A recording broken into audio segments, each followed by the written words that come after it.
How to integrate Zapier with Messenger bot using Webhook and Gmail.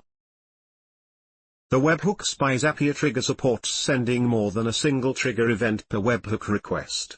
You can send an array of properly formed JSON objects, and will trigger the Zapier once for each object in the array. It triggers the actions 3 times, once for every object in the array. Therefore, let's make our first Zapier with Webhook for our Messenger bot. First, log into your Zapier account. If you don't have Zapier, make an account to use its features to integrate Webhook to Messenger bot.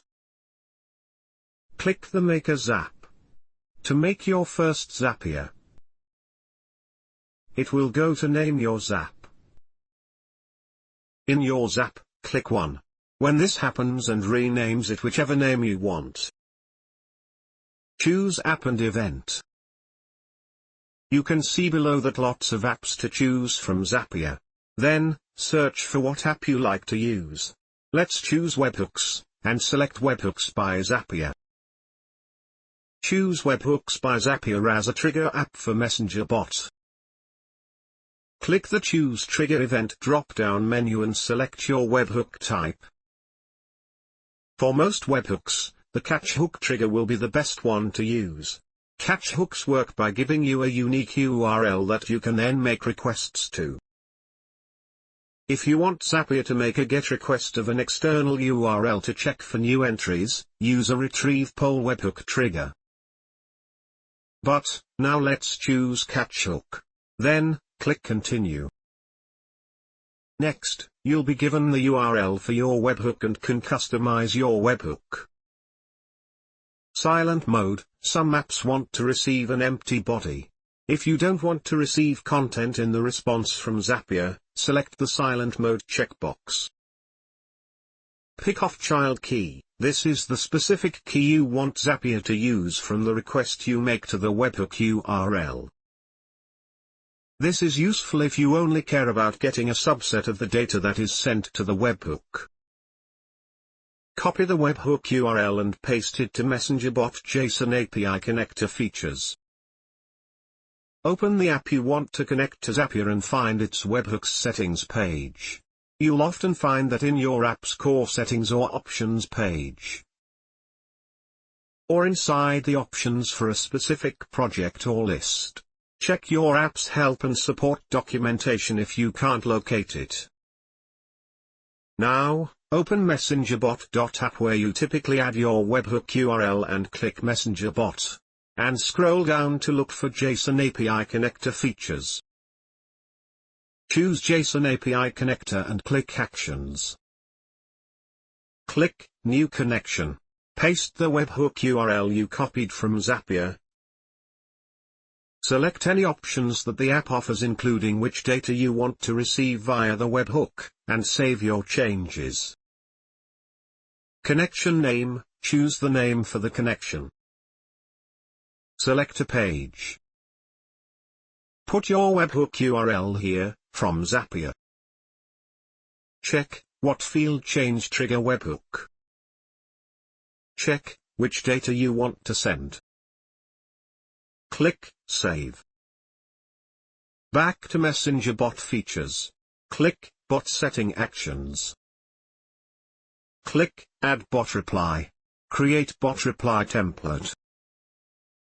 Put bot name and provide your keywords in a comma for the bot reply. Select the reply type. Choose text with buttons, or any reply type you want it to perform. Provide your reply message. Choose the button type. Name your button text. Click Submit. Now, let's check if the webhook really triggers. Log into your Facebook page, and try to message your page news or email. Type news or email as that was the keyword written in the reply bot. Reply with your email address. Supply your email address. Then, click Submit. The email address was received. Now, check your Zapier if it really triggers. as Webhook's integrations send data to your Webhook URL whenever something new is added. So, before going back to Zapier, add something new to your app. Webhook's triggers support sending more than a single trigger event per Webhook request. You can send an array of properly formed JSON objects, and Zapier will trigger the zap once for each object in the array. Back in Zapier, click Find Hook. If your hook is found, the step will show it was successful and you can see the data received. This is the data result. Zapier will split out each field from your Webhook data so you can then select email addresses, names, project info, and much more in your Zapier action steps. Then, click Continue below your Webhook URL. Click Turn on Zap. Choose App and Action Event. Drop down to choose your action event.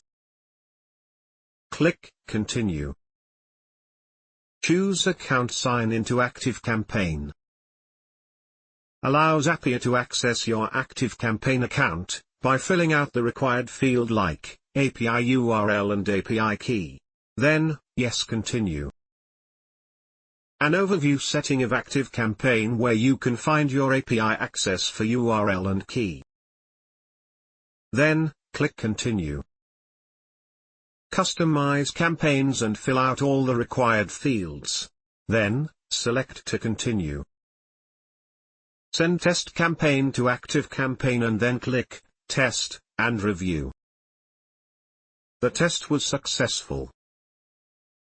Click Turn on Zap. Output on the test result. A green check indicates that the trigger and action created successfully and Zap on.